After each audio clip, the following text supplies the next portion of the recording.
All right, welcome to The Explainer. Today, we're doing something a little different. We're going to go deep, really deep, on just one word. And it's a word that's supposed to be one of the simplest in the entire English language. It's on this special list of the most basic, fundamental words you can use.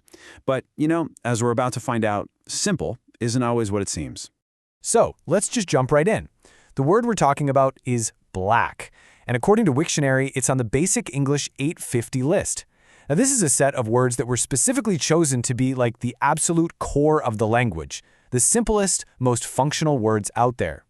So you'd think it doesn't get more basic than that, right? Well, does it? And that right there, that's really the big question for us today. We're going to peel back all the layers of this supposedly simple word. Let's see just how much meaning, how much complexity can actually be packed into just 5 little letters. You might be surprised. Okay, so let's start with how we use it most of the time, as a noun. When the word black is used to name a thing, an idea, a concept. So, first up is the most literal meaning, the one we all think of first, black. It's the name for the darkest color, right? The total absence of light. The example here is perfect. He stood away in the black of the night. You can just picture that, can't you? Seems pretty straightforward. But this is just where it starts. And this is where things get really interesting. Because as a noun, black isn't just about the color of the night. Think about it. It can also be a financial term. If a company is in the black, that means it's making a profit. And it's also used as a term for people of a certain race. And it's really important to note the source points out this usage can be seen as offensive. So, wow, that is a huge amount of different meanings for just one basic noun. All right, so that's the noun. What happens when we use black to describe something? Let's look at it as an adjective. And man, this slide just perfectly lays out the sheer variety here. Think about it. A black bunny, that's about color. Black coffee, that's about not having any milk. We talk about black history, now it's about culture, heritage. And it's used to describe a black person. The exact same word is doing 4 completely different jobs in these examples. It's wild.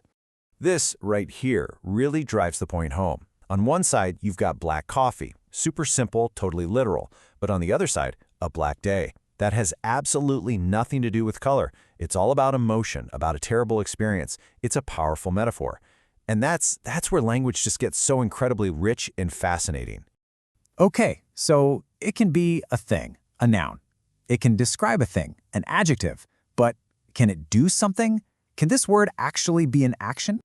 Oh, you bet it can. Let's dive into our final category here. Black as a verb, an action word. This is where the word completely transforms from just a static idea into something that's actually happening.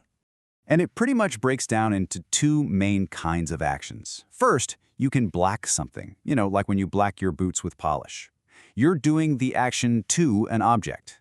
But then you can also black out, which means to lose consciousness. See the difference? In that case, the action is happening to you. That's 2 totally different kinds of doing from the very same word. And here is such a great modern example of this verb in action. When you black out lines in a report, what are you doing? You're redacting them, censoring them. It's a deliberate act of hiding something, of concealing it. It takes that core idea, the absence of light, and turns it into a very intentional action.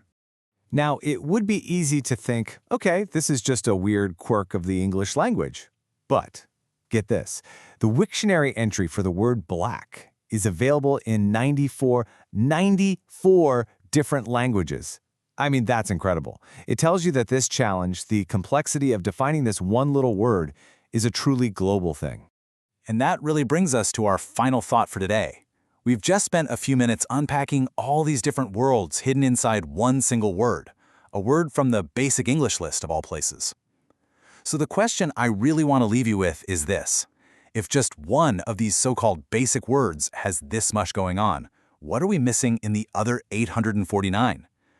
What other hidden depths are just waiting there for us to find in the words we use every single day without even thinking about it?